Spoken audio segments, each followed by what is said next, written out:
them to take a poem and hold it up to the light like a color slide, or press an ear against its hive.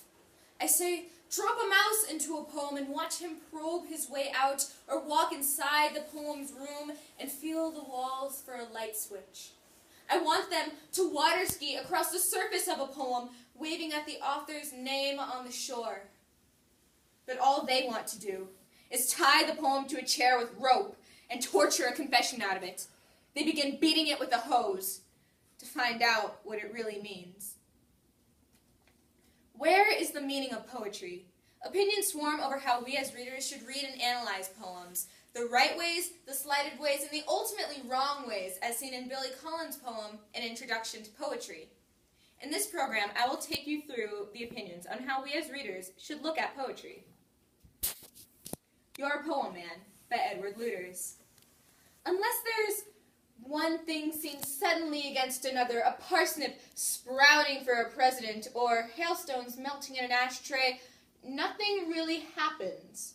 It takes surprise and wild connections, doesn't it? A walrus chewing on a ballpoint pen, two blue taillights on Tyrannosaurus Rex, green cheese teeth. Maybe what we wanted least or most. Some unexpected pleats, words that never knew each other till right now. Plug us into the wrong socket and see what blows or what lights up. Try untried circuitry, new fuses. Tell it like it never really was, man. And then maybe we can see it like it is. While this poem explored the idea of a poem's meaning being derived from the content which it expresses, this next poem, I Could Be a Poet by Taylor Mali, entertains the idea of analyzing a poem through the presentation of the writing. I think I could be a poet because I like to wear a lot of black.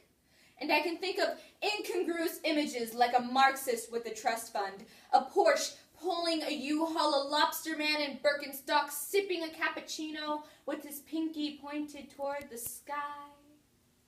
I have studied the poets who sing song out their lines for no other reason than that's how it's done, in love with the sound of their own voices, ending each line going up, every single line going up, as they read and read and read.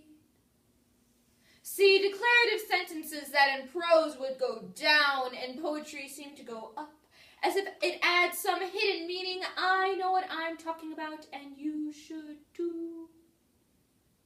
And I am not afraid to get pissed off. I am not afraid to use that one requisite swear word to let you know I am fucking serious, man. I am not afraid to shout with intensity and long, dramatic pauses fraught with angst. And still you can hear the lines going up and the words, the vocabulary words thrown in to remind you I am a writer. Eat my verbal dust.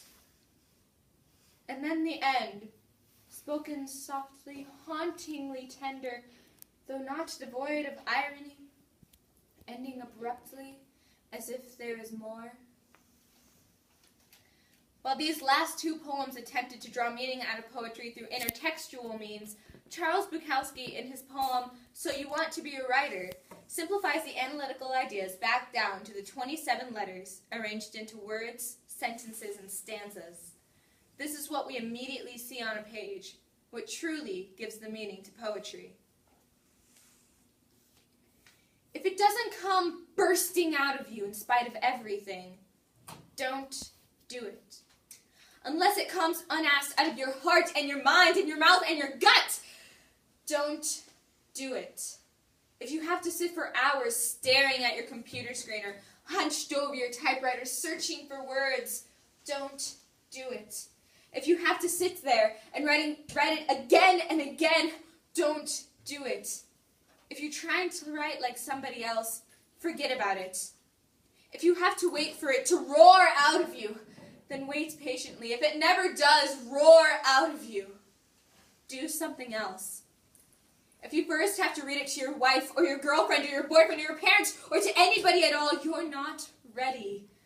Don't be like so many writers, people who call themselves writers. Don't be dull and boring and pretentious. Don't be consumed with self-love. The libraries of the world have yawned themselves to sleep over your kind. Don't add to that. Don't do it. Unless it comes out of your soul like a rocket, unless being still would drive you to madness or suicide or murder, don't do it. When it is truly time, and if you have been chosen, it will do it by itself. And it will keep on doing it until you die or it dies in you. There is no other way, and there never was.